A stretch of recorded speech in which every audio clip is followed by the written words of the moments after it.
Okay. Uh, uh, Another thing is, I don't think I'll be able to ask. Okay, fine.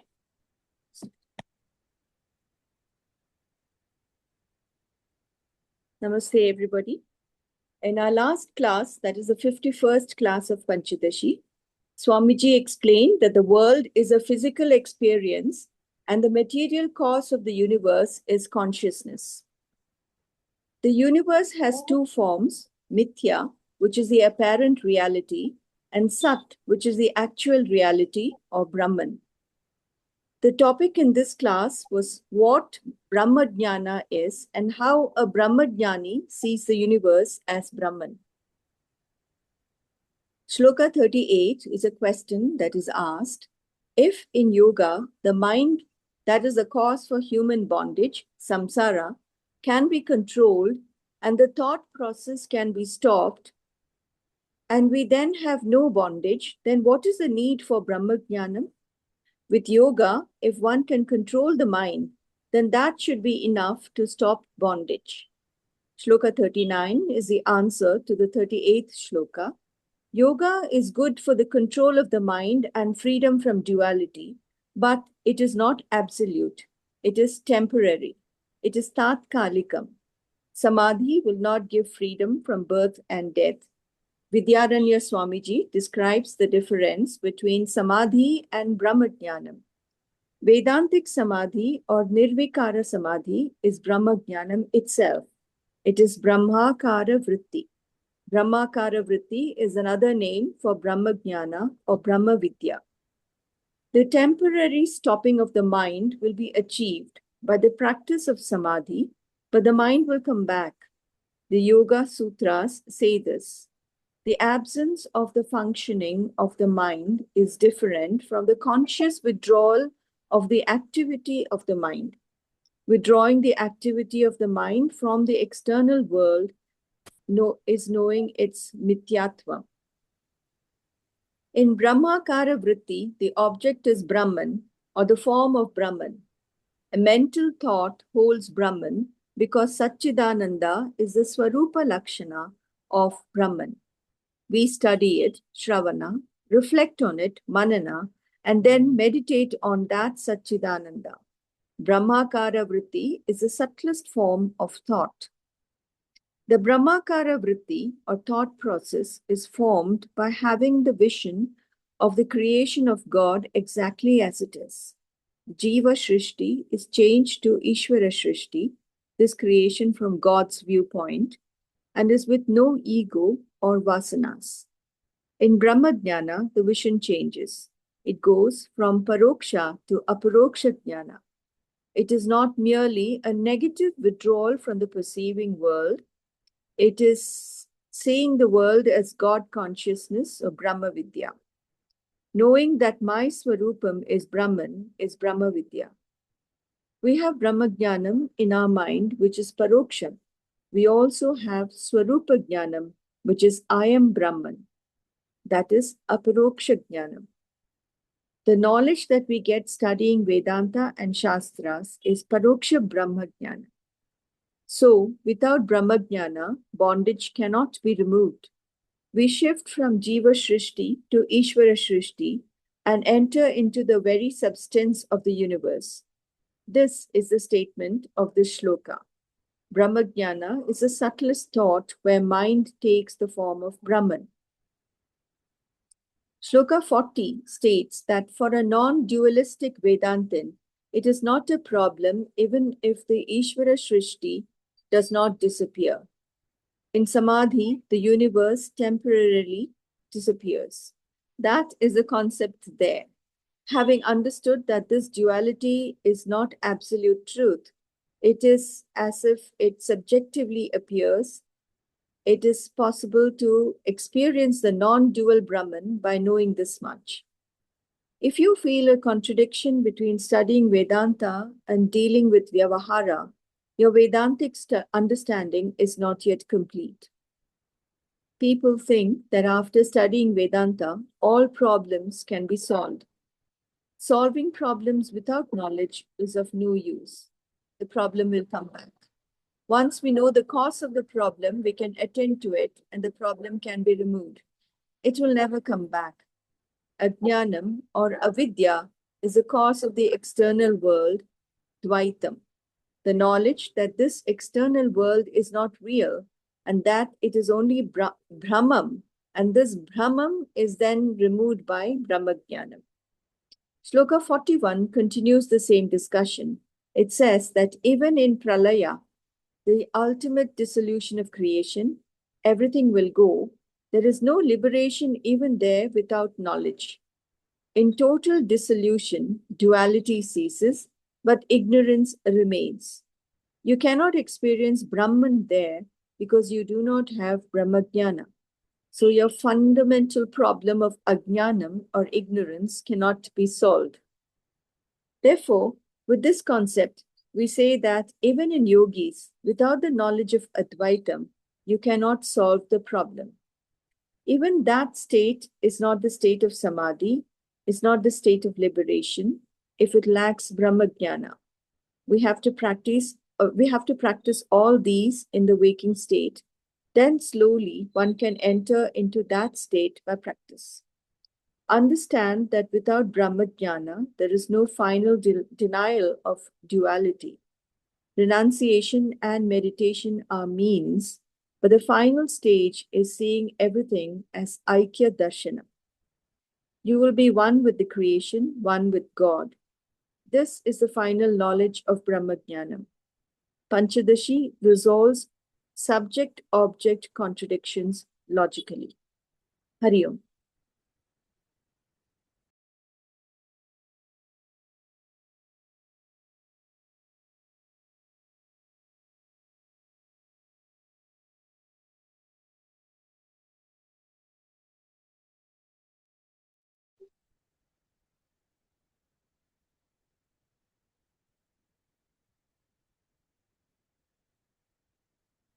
Sudhismridipurāṇānaṁ ālayam karunālayam namāmi bhagavatpādam shankaram lokashankaram shankaram shankarācāryam keshavam bādarayanam sutrabhāshya krito vante bhagavantau punah punah Ishvaro Gururatmedi Murtibheda Vibhagine Vyomavadvyam Tadehaya Dakshinamurtaye Sri Dakshinamurtaye Namaha Om Namah Sri Shankarananda Guru Padambujanmane Savilasa Mahamoha Graha Grasaika Karmane Shri Guru Bhyo Namaha Harihi Om.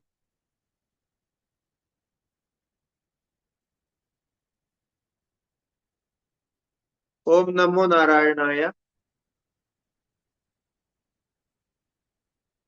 So we have discussed the difference between Ishvara Srishti and Jiva Srishti. Then after that, continued with that discussion. Actually, the purpose of discussion, why we separate Jiva Srishti and Ishvara Srishti. And the famous Brahmajnana, the word is used. And in that we use Brahmakara vritti. So there is a total difference between Brahmakara vritti and the so-called Samadhi. So this is because Vedanta is considering Samadhi as a technique of concentration. We can say the final types of concentration.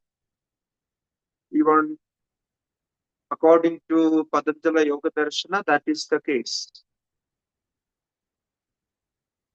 Because even in Patanjali Yoga Darshana, Samadhi is not the final achievement. That is, of course, is the best, we can say, the final means of knowledge or concentration achieving through. That is the thing there.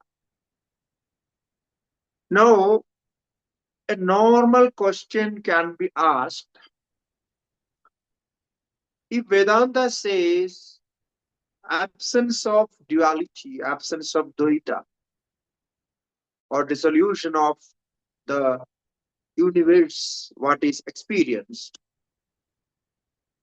if that is Vedanta, it just dissolved the Dvaita duality, then it is possible when the ultimately even in Sushupti we have this experience. In Sushupti we don't have any duality there.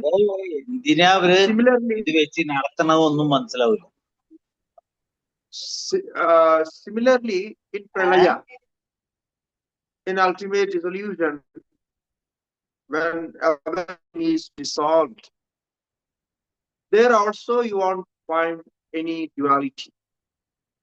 So it can be achieved that way. Then when there is no products, no manifestation, the Satchidananda Brahma should be reminded, should be there as an ultimate experience. So that is a question asked. But one thing we have to remember again here.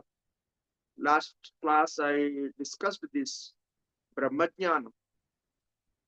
Brahmajnanam is Brahmakara vritti. Actually entering into the very substance of the universe. So there is no subject-object bheda, subject-object differentiation.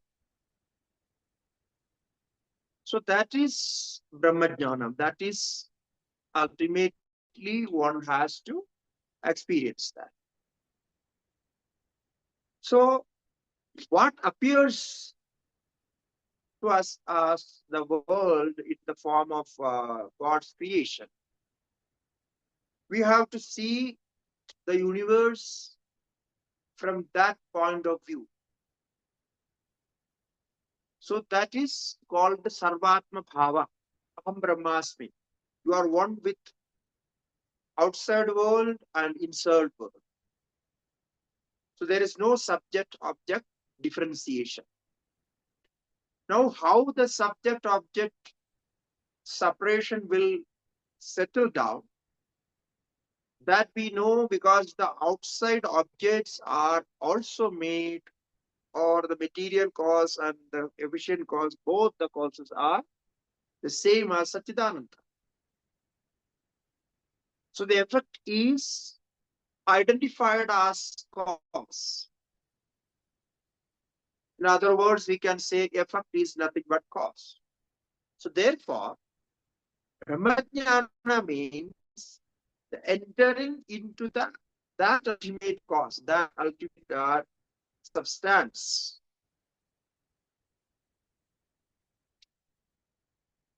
In which this universe appears. Okay. So therefore, we can say the unconscious is not freedom as in Sushupti or in Pralaya. Because we are not conscious about the object outside. No objects are there. So people think if I am unconscious about unconscious about others, other objects. Nothing is seen, nothing is appearing in the mind. Oh, that is ultimate, that is oneness. So there is a confusion with this. As you know, in Samadhi, Chitta, vritti, nirodhah, absence of thoughts, and same thing is there in Sushupti.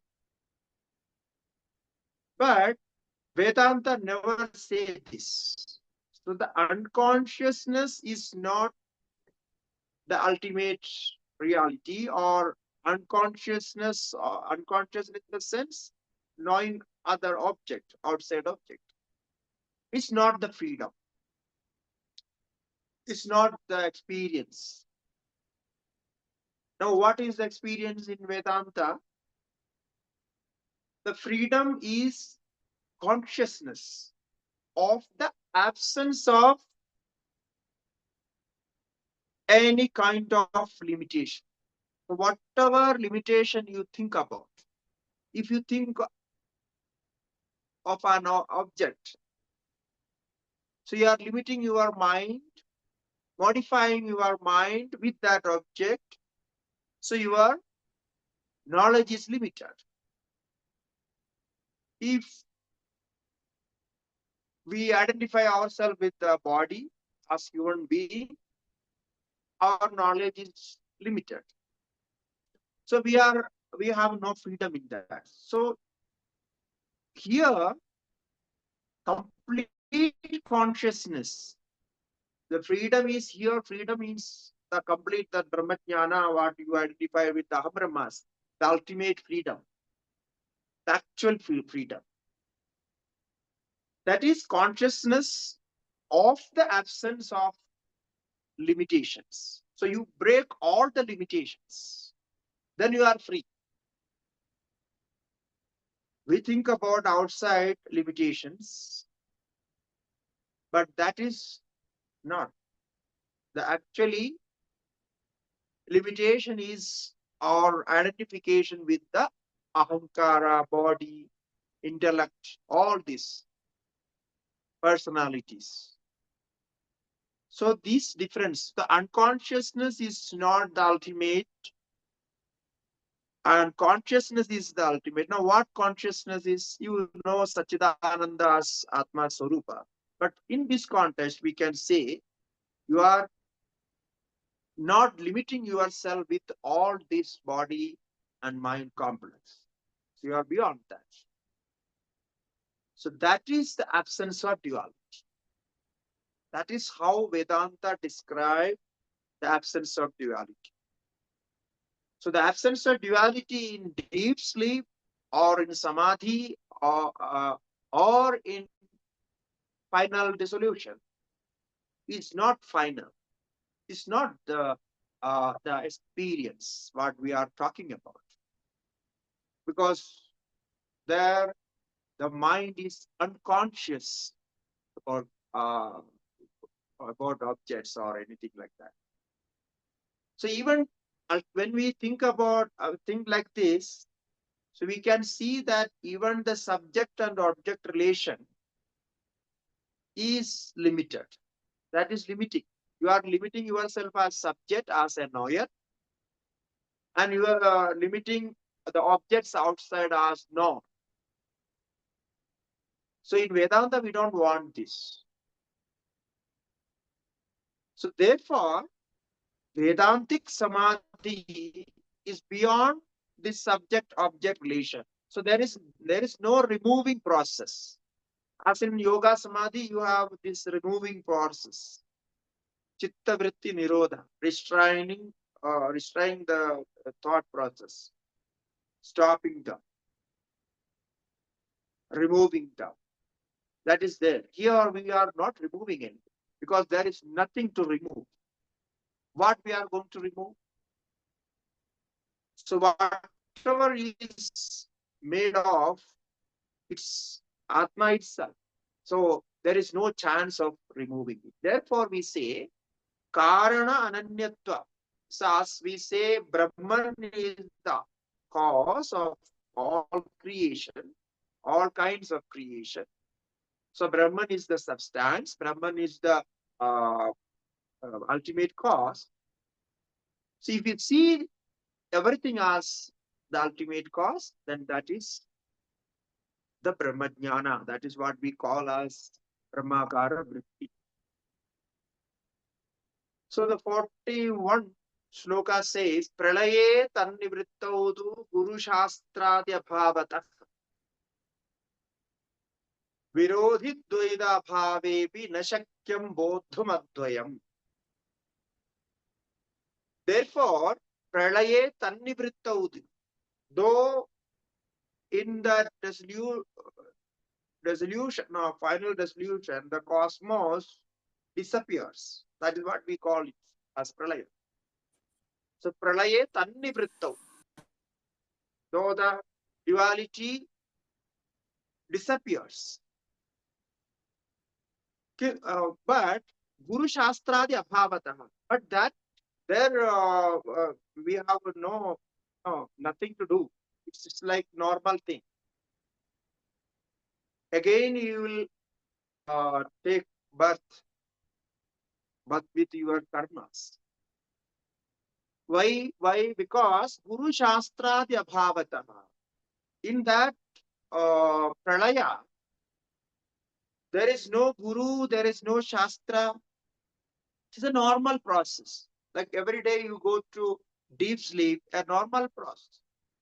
Similarly, the universe disappears, or some part of universe. Sometimes some part of universe disappears, or anyway you can say that somehow it is disappearing.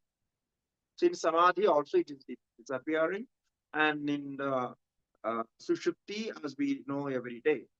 But there, duality is not there, but we are not experiencing, we have no experience of Atma. Why? Because Guru Shastra Abhavata. There is no Guru to guide you, or no Shastra like Tattvamasi, Aham Brahmasmi. The Shastra is also not there. So you are ignorant. Before, in the waking state, you are ignorant, and you are in that deep sleep also you are ignorant. So that ignorance is not removed. Therefore, you will come back with that as the same person. Virodhi Dvaita bhavepi nashakyam bodham advayam. Therefore, Acharya says, though the opposite of Advaita, that is Dvaita, the opposite of non-duality is duality. So, Virodhi Dvaita bhavepi. Why we are unable to see Advaita everywhere, non-dual Brahman everywhere? Because we see object outside. All this duality is there. Therefore, our mind goes with that duality. But scriptures say this duality is not true, it's not real, it's unreal. We have to experience non-dual Brahman. This is what the Vedanta scriptures say. But we are unable to do that by Virodhi Dvaita Bhave. Because there is Dvaitam, duality in front of us. So we have so much trouble to remove them. But in Sushupti and in Pralaya, as well as in Samadhi, though there is no duality, but you are unable to experience that non-dual Brahman there. Experience in the sense you have no thought process of it. So, na shakyam bodhum advayam. Therefore, we can say the Shastra, this Vedantic Shastra knowledge, as well as guidance of Guru. You need a Guru for realizing it. So now, normally when we think about ourselves, we think about our mental state of understanding. When we think about other persons, we think about how the person deal with, how person behave, his mind, his thought process. So this is how we understand. Therefore, sometimes we just know, sometimes we think that if there is no mind, no thoughts, then that would be the uh, ultimate state as we can achieve, or it will be blissful. But that is not real in this sense. Here we have to really know Advaitam, Atma as self, Sachidananda, as well as the reality of the dual, this dual world, Dvaita Jagat. So we have to do both. So now the next sloka, uh, bringing some sadhana for this. Now we can see that how beautifully Acharya is going to bring those sadhanas, practices. We already know some of them. Abadhakam sadhakam cha dvaidamishvara nirmitam apanedumashakyam chetyastam taddishyate kutah. Abadhakam sadhakam cha dvaidamishvara nirmitam apanetumashakyam chetyastam tadvishyate kutah.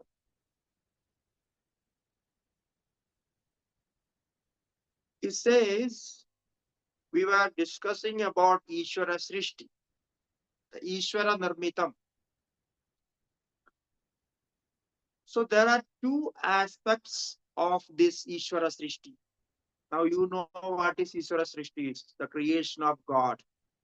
Okay, the God consciousness, we call it God consciousness. Ishvara, Satchitananda Ishvara. As a as a material and efficient cause of this field. Okay, so abadhakam sadhakam cha dvaidam ishvara dharmitam. So in Ishvara Srishti, we can see two kinds of duality. Dvaitam means duality, Advaitam means non-duality. What are they? It says abadhakam sadhakam cha. So this duality, actually it is helping us. And we are unable to obstruct it, or we are unable to remove it. Therefore, if we could use this duality, use this objective perception or this objective world as sadhana, as a means of sadhana. Now you see, this is a special case dealt in Vedanta. In Vedanta, we say the duality is an obstruction for non-dual experience, because this duality is ignorance. No, avidya and maya and all those. But we use the duality as sadhana also. So it's a means of sadhana. Now both goes together. When you use something for your purpose, purposefully use something, by knowing its nature, by knowing what it is, then actually you can use it well, you can use it perfectly. So this is what we are doing here. Now, normally what we do, we don't know what the world is, how the world works. We don't know. We have no idea. We are completely confused. And then we are using it. Using it in sense, there is no other way. We have to follow that. So now system is changed. We know what they are, what these objects are. We know the actual form, the reality of these objects. And with that knowledge, we use the duality as sadhana, the means for sadhana. Therefore, in our Sanatana Dharma, in Hinduism, all these means, all these objects are the form of Ishvara itself, and the activities what you perform. You study in your schools, after that you do some jobs, and you have family, children, and taking care of them, and you have some social activities, and all those. We use all those as means, as sadhana, as the what you say that for the our own development, our own spiritual development. Actually, this technique was there from the beginning. Therefore, all our rishis, all our big rishis, great rishis, they were grahasthashramis. They were actually doing their leading their normal life. They had family, they had children, no, they had schools like gurukulams and all those. Mahashalaha, Mahasrotriyaha. This is what Upanishad says. They had big shalas, big schools, right, like universities. Yet they were experiencing, they were having the knowledge, correct knowledge. So therefore, we are not at all denying the creation. This is the big difference between Buddhism and the Advaitic thought. In Buddhist thought, they somehow they deny the existence of this world. They say it is momentary, tranikam, and all those shunyam, just completely absent, all those sense. But we accept everything as one. So Advaitam, the non-duality, is there in Buddhism as well as in Upanishad thought, Vedantic thought. So both, even Sri Buddha, one of his name is Advaitavadi. It is there in our Amarakosha. It is said Buddha as Advaitavadi. Because he was speaking about non-dualism. It seems he was speaking like that. So there they deny. They say you have to remove all this duality, all these problems. If you want to solve the problem, you have to remove the duality. So here in Vedanta, rather we say sadhakam and abadhakam. Abadhakam means actually the Ishvara Srishti is not against your sadhana. It is not struggling your sadhana or obstructing your sadhana. I told you this before. All this trouble is created by Jiva Srishti. In last class also we discussed this. Ishvara Srishti never makes any problem. So that is what abadhakam, sadhakam cha, dvaitam ishvara nirmitam. So this is how you change your concept. You change your view of world. So now if you see world as the creation of Ishvara and supporting your sadhana, then everything changed. Then there is no struggle. nothing to struggle. And what is going to create problem? And why you need to solve the problem. So, but in the case of Jiva Srishti, it is different. If Jiva Srishti is accepted, mind and its creation is accepted, I and minus is accepted, and love and hatred is accepted, then you have a problem with Ishvara Srishti. But I say, Dvaidam Ishvara Nirmidam Sadhakam Natu Bhathakam. So it cannot be obstruction for the sadhana. So abhathakam sadhakam cha dvaitam ishvara nirmitam. That is one thing. Another thing is apanedum ashakyam chet. Because you cannot deny this. You cannot avoid. Apanedum ashakyam. You cannot avoid this creation. You have to be with this creation. You have to live in a city, and you have to be. We will be living in a flat or sometime somewhere, or in a village, or in a forest, or wherever. You have to be there, and you need some food. You need some shelter. You need some cloth and something. You need. And when you go for all this, if you need food, you like to have your food, you have to work for that. How food is going to come? So you have to work, and for work you need to study.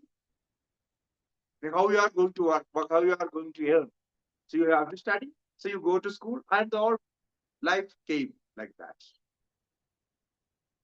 So therefore, you cannot avoid. Apanedum ashakyam chet. So you cannot avoid, then what? Let it be there. Astam tat dushyate kutah. Why you are against that? Let the creation be there. You see that creation as God's creation. And you could see that this creation is helping me.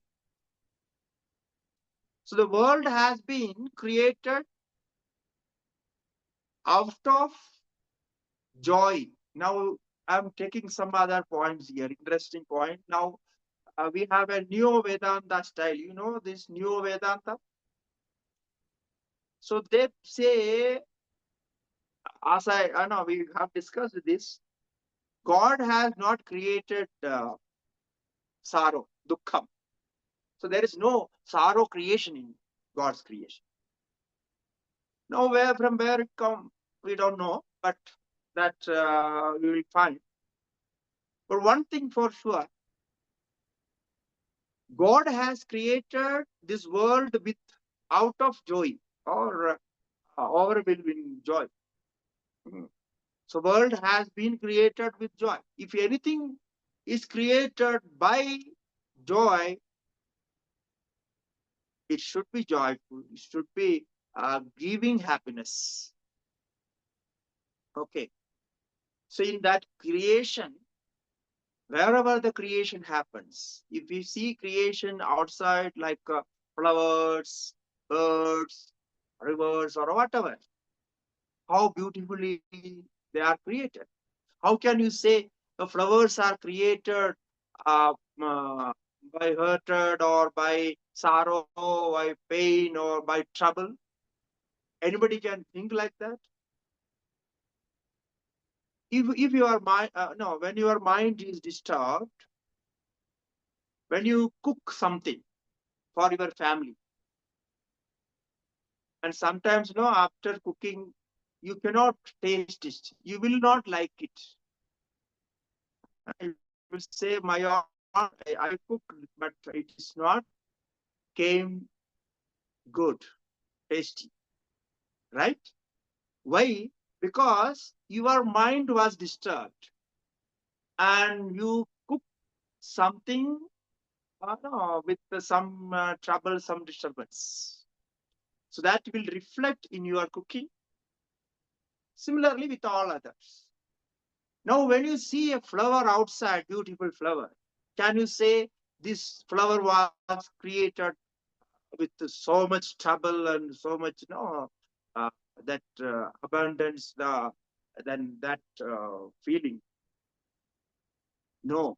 When you see a flower, you feel joy because it was created joyfully. So you are, therefore, that flower is giving you joy. When you see that beautiful flower, your mind is blooming. So this is why we can say, we can assure that this world is created out of joy. Correct? Now, who created it? We call it as God consciousness created it. So Lord's creation is beyond the realm of cause and effect. That is the theoretical conclusion. So now you see, if something is created out of joy, out of peace, then why that is giving you pain or trouble? Why you are that? It should not be. The reason is you mix your you we mix ourselves with this world's creation, outside creation, with our own creation. Seeing a flower, we could see it as a beautiful flower, the creation of God, beautiful creation of God, but we see it as our flower or others' flower. Likeness, unlikeness, all this conditioning comes, and then everything changes. So therefore, you can perfectly use this creation as means of sadhana. So when you have some pain, when you have some problem in family, friends, and all outside, anywhere, you just think, because you are having a chance of tapasya, no? Penance. We are doing a special sadhana in that situation. It is a test for you. And trouble comes with this test. So God is testing you, testing your mind, attitude, how you are going to react. So this is the reality. We cannot change outside world as we want.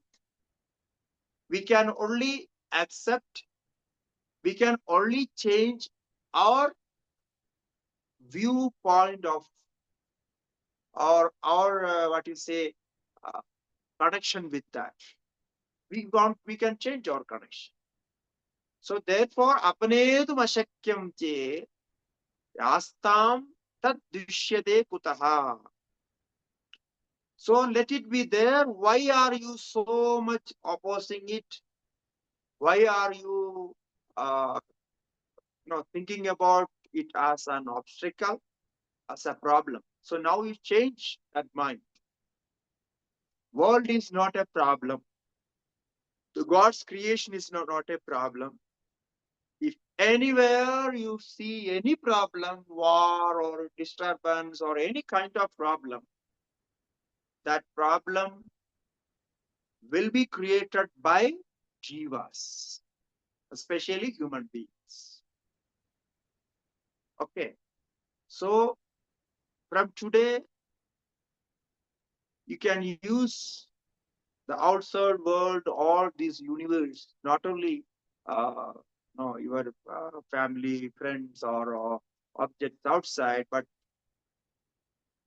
you can use this world as a means of knowledge, a means of sadhana. If you could do this, it's a big support. It's going to be a big support for your sadhana. Then the next sloka says, Jiva Dvaitam Dushastriyam Ashastriyam Iditvitha Upadadi Yashastriyamatattvasya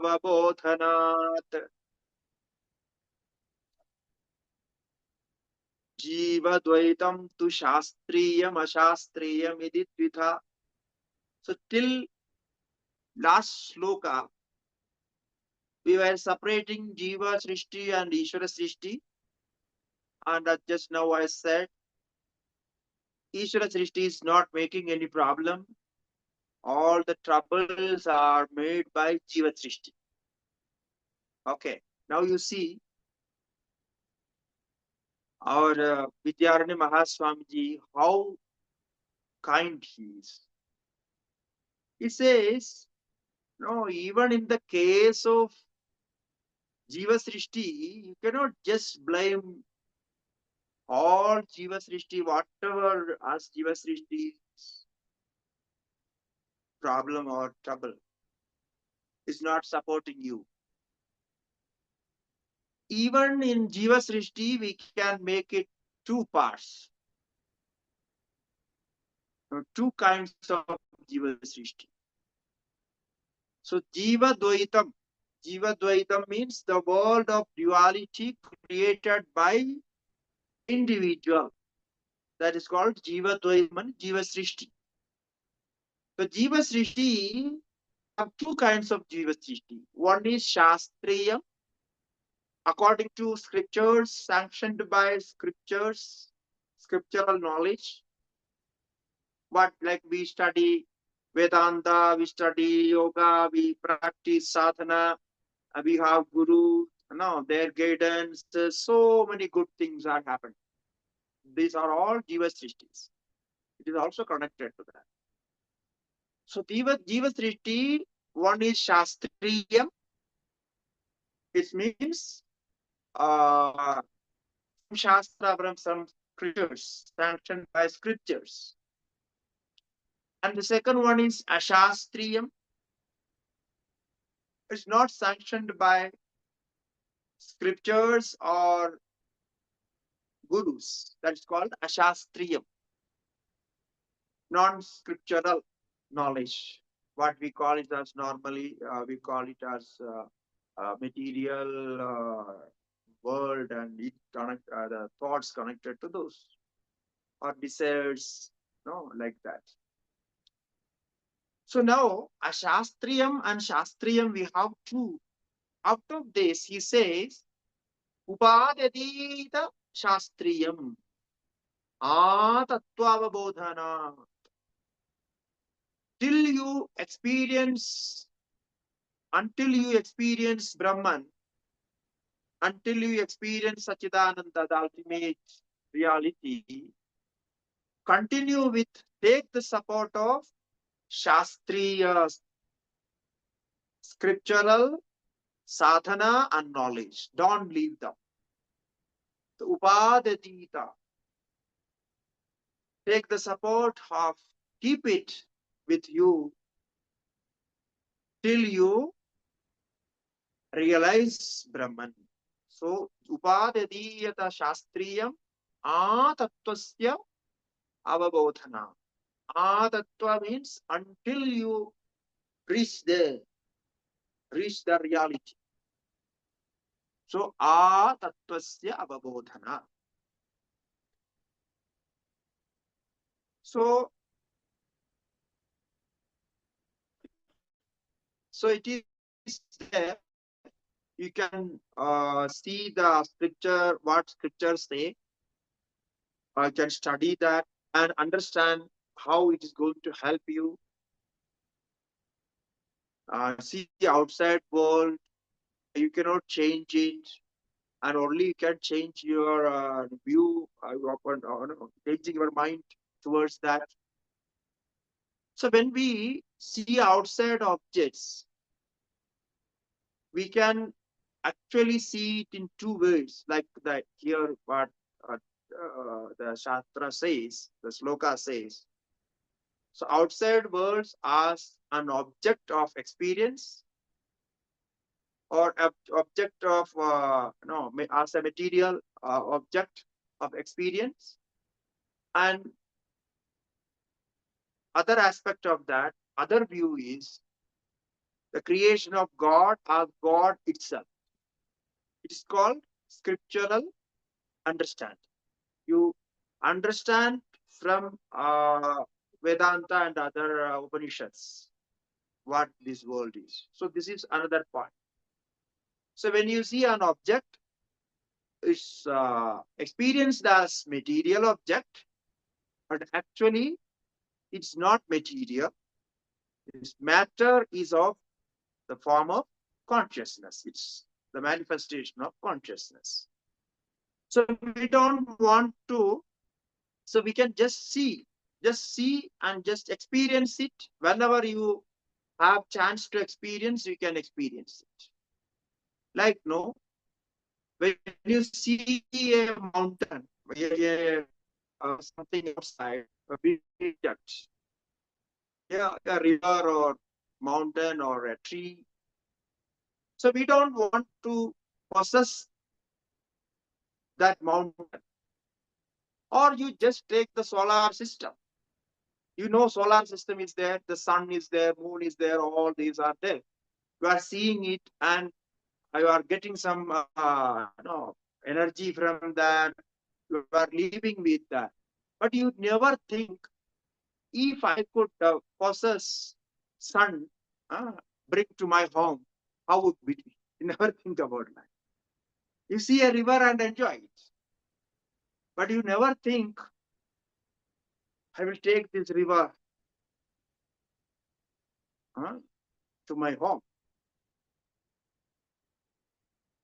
So you may say, no, it's not possible because the mountains are outside, rivers are outside. How can I bring those things to my home?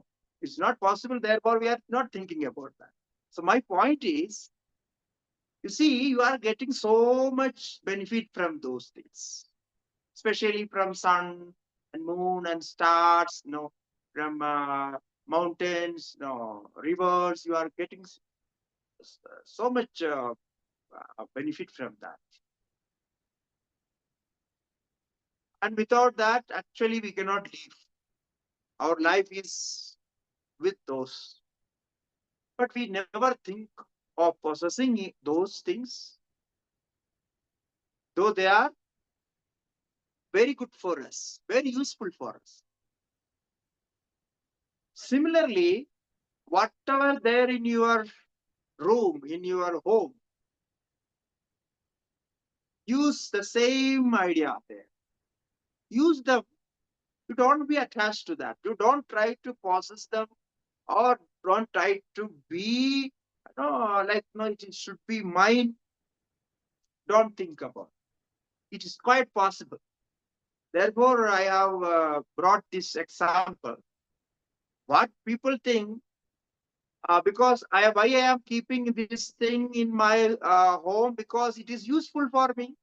Therefore, people normally they answer like this. So, the sun and moon and all those are also useful for you. But you are not possessing it. So you know that those will be there. It is useful. We need it. Let it be there. We salute. We know what to say. Respect them. Similarly, if you need some things, you can bring those things from bazaar. What you say, market. Huh? We have big market. What do you say? You know? Huh? Supermarkets. Okay. Supermarkets. So you can bring those and keep it and use it. Why you are trying to possess it and why you are trying to connect with those things? So there is no need for that. See, this connecting, this possessing and loving and hatred and this is all these are making disturbance. This is called Jiva Srishti. And Shastra says, whatever you want to use, you can use it because it is made for you. But you don't try to possess it. Even your family. Family is like, no, it says, again, it's a big connection with the creation of God. God has given you a duty. So you are fulfilling those duties. And once it is fulfilled, you can detach your family, you can go. I can want to leave there, you can leave, or you want to go, you can go. Our Shastra says, once the family life is completed, go to forest. Aranyamiyat. It directly says. It's not saying you live in your family in all life. No. Family is not for all life. It's for some time. Yeah, okay. You have to be there for some time. And then you can leave if you want. If you want to leave the family, you can leave the family and go. But now it's not possible. Now you cannot think of leaving your family and going, because now people normally accept family as for life. Once you enter into the family, the whole life you should be with the family. Or they are a family member, like that. But our Shastras, they don't say like that. We have a Vanaprastha ashrama. So once the Grahastha ashrama is completed, you can leave the Grahastha ashrama and go to forest. Aranyam, directly it says, go to forest. Why you are living there? So then, what would happen if you think like that? You have so many things where I am going to sleep because my bed is here in my home. If I go outside, I go to forest. I am going to sleep. What I am going to drink, what I am going to eat. Huh? So how can I live? Uh, all material for my life, my comfortable life. Now, how can I leave this and go to forest and take all these troubles? You cannot, you never think about this. So this is the problem of the creation. If you accept it, that's okay. This is only the creation means creation is not the problem. Only individual creation is problem. Now, what is the individual creation? This is what individual creation is. So this, and then people ask, no, about the emotional connection. So people say, it is with the mountains and all the earth and sun, moon, we don't have emotional connection. Now that is what we say. With family and friends, children, we have emotional connection. Now this emotional connection is something attributed. It's a big attribution. Now, what is this emotion? If you think about now, today we don't have time to discuss about that. This emotion is also it's a total misunderstanding. The answer, normally people say we have emotional connections. So what is emotion? Emotion is also attributed to yourself. There is no emotion as such. You have emotion. That emotion is not a bondage. If emotion is bondage, that emotion is attributed emotion. It means it's not real emotion, unreal emotion. The real emotion is, as I said, how the world is created. As I said just now, the world is created out of joy. So that is real creation. That is the real emotion. And so now, if it is possible for you, perceive it. Whatever you see outside, perceive it without emotional attachment. Or if you want to emotionally attach, see the emotion of God consciousness. Perceive the objects from God's viewpoint. So then you will change your all emotions into universal emotions. So the emotional attributions, and when we emotionally connect with things normally, and we will have all attachment, detachment, all this will happen. So as I said, we can have all the relations, but see the relations as you are completing your duties given to you by God, or God has created you to do such some duties. So you are fulfilling it. So that is called Shastriya. This is what the Shastriya Vyavahara. So the Shastriya, Upadadiyata Shastriyam. So whatever suggested by scriptures and gurus, try to follow that. And you can enjoy your life. You will enjoy this world, this creation. You will be more happy with this life if you can change this viewpoint. Atma Brahma Vicharakhyam Shastriyam Manasam Jagat Buddhe Tattve Tachaheyam Idi Srutyanuशासनम. Then the another question comes, how long we should follow scriptures, how long we should study Vedanta, how long we are going to be with this practice. So, Atma Brahma Vicharakhyam Shastriyam Manasam Jagat. You see, our Acharya is very direct. He is just opening you. He is giving all freedom. He says, even this Shastriya Jagat, it means the scriptural duality or scriptural study or whatever we do, all these sadhanas, so-called sadhanas, this is called Shastriya Jagat. Atma Brahma Vicharakhyam. What we do there? We meditate on Atma, we contemplate on Brahma Vichara, we reflect on Brahmajnana. All this Vedantic study, Shravana, Manana, Nidhyasana, all these are called Shastriya Jagat. But all these are mental creation. Manasam is not beyond mind. You listen with your mind. I speak with my mind. You listen with your understanding, intellect. I speak with my understanding, with my intellect.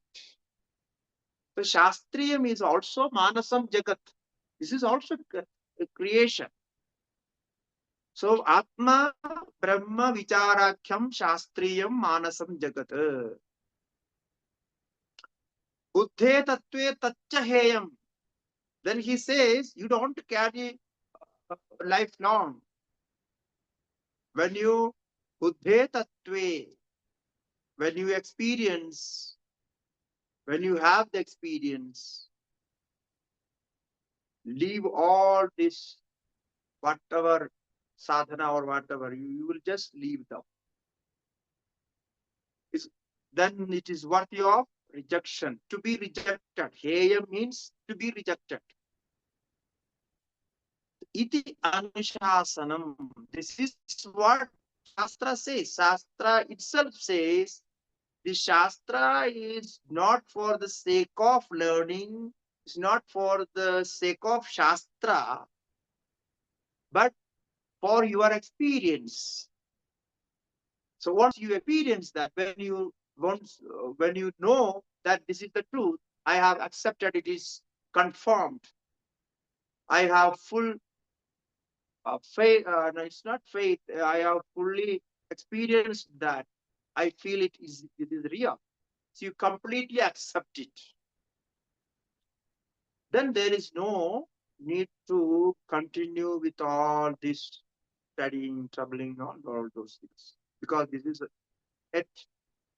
Again, it's Manasam Srishti's mental creation, mental world. So then it is worthy of rejection. So buddhe tattve taccha heyam iti Shruti and Shastra. Actually, how it happens, I just indicate how it happens. When we enter into God consciousness, as we say Satchidananda, here we can say as Ishvara. So when we enter into Atma, Satchidananda or God consciousness or Brahman, the thought of Atma is also ceases, it disappears. Now we have a thought of studying Vedanta, or contemplating or meditating, doing japa or sadhana, Atmajnana, Brahmajnana. We are doing all this. These thoughts are there. But once you enter into that, even this thought, even this Brahmajnana, Brahmakara vritti, also will cease to exist. It won't be there.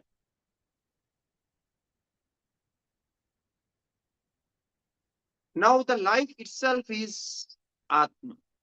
So there is no processing it. There is no thought process or there is no meditation process, nothing. We are not meditating on Atma.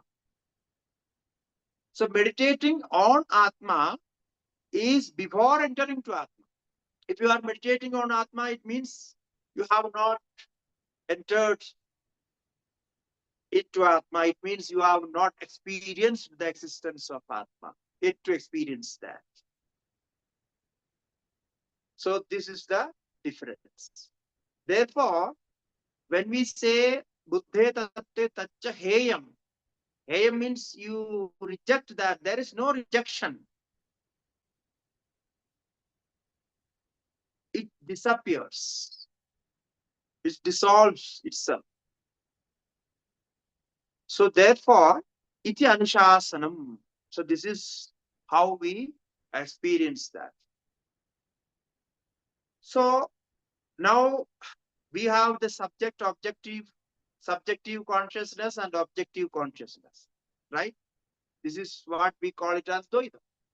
Dvaita means subjective consciousness this and the objective consciousness outside. So our aim is merge the subjective consciousness into objective consciousness and the objective consciousness into subjective consciousness, vice versa.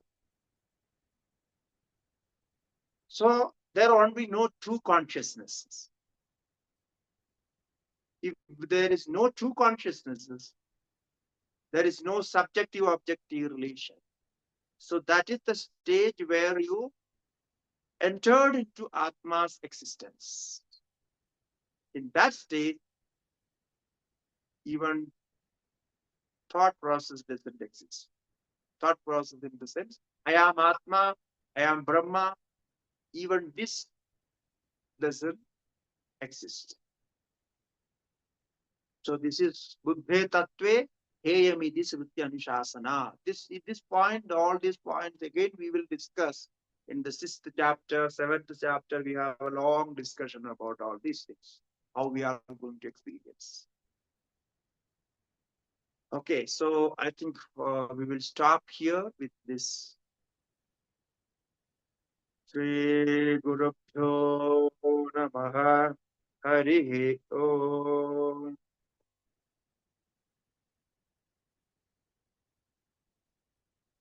Is there any question? You can carry on.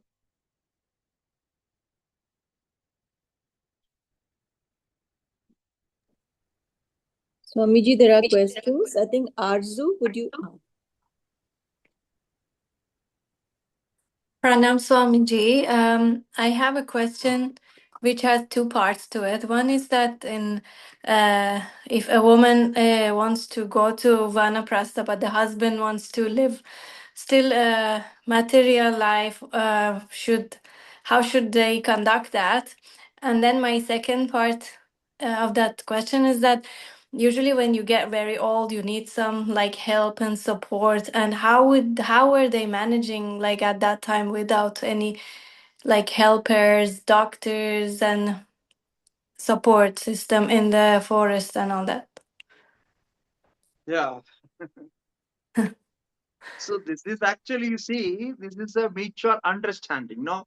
Where if you want to live with anybody, when you are living with your family or two person together, you should have mutual understanding. The mutual understanding is called family, no? So the marriage ceremony, what we celebrate as marriage, marriage celebration. So marriage ceremony is the mutual understanding. The husband accepts wife's mind and wife's all needs and taking care of all the needs, and wife also accept husband fully. Now, how to do that? This is a long process, as you know. It's very difficult to uh, understand each other and living together even for a long time. It is very difficult. That's another point. But this is what the reality is. So you accept, and with that. Now, this mutual understanding, once mutual understanding is there, then it's possible. So we know many families, many couples, they have this kind of mutual understanding. They accept each other.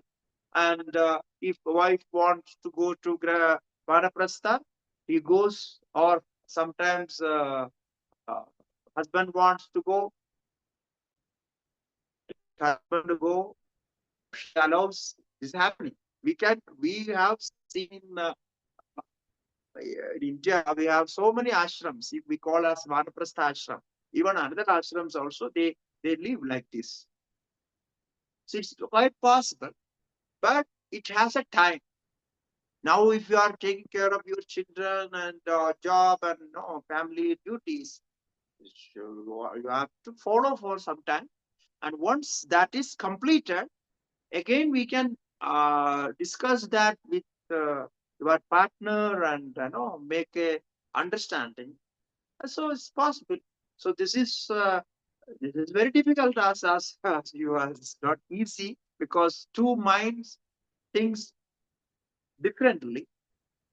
So to making no connecting those, making that is not very easy. But you can continue. You can try to that. That is the system established in India. In India, we can, even today we have this Vanprastha concept. Now, the another part of the question is taking care of Vanaprastha ashrama. Now, after leaving Grahastha ashrama, who is going to take care of? So, for that also, we have a system in many of we can see many ashrams. We have this system. They take care of old age people and give them food, shelter, and they can live their spiritual life. Everything beautifully they lead their life. It's also there.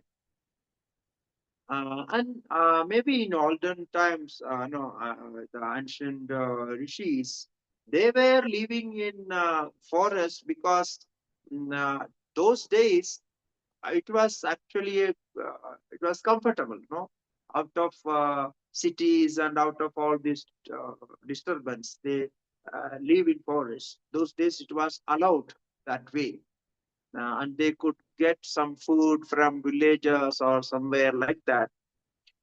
But nowadays, in today's life, it is very difficult. We cannot think of that kind of life. But in cities also, we can change. No, we can make it. It's also possible. And helping things means, when we live in forest, that's different.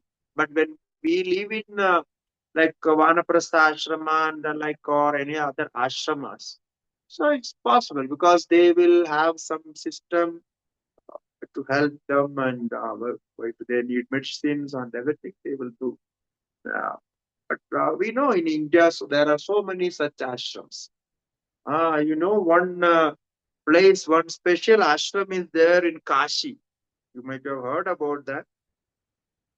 So the specialty of that ashram is, once you enter into that ashram, you cannot go back. So there is no going back. So after death, only the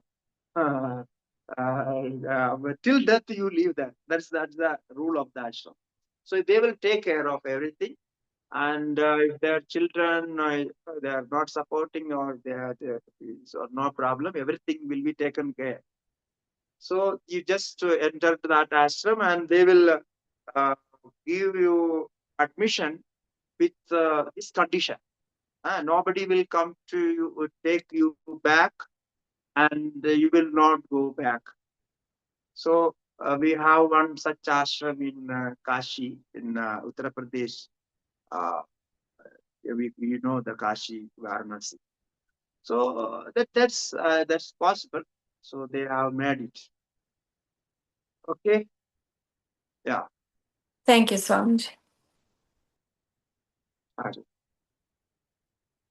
Swamiji, there's another question. Rakesh ji, would you? Um, Om Namo Narayana, Swamiji.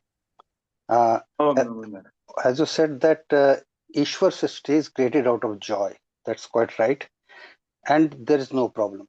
And you also said that if there is any problem, it's a test. That's right. I suppose if there is a problem, it is out of Jiva Srishti. Maybe if there is a family, I have a family. It's me or my spouse or my child or whosoever. It's only Jiva that is creating a problem.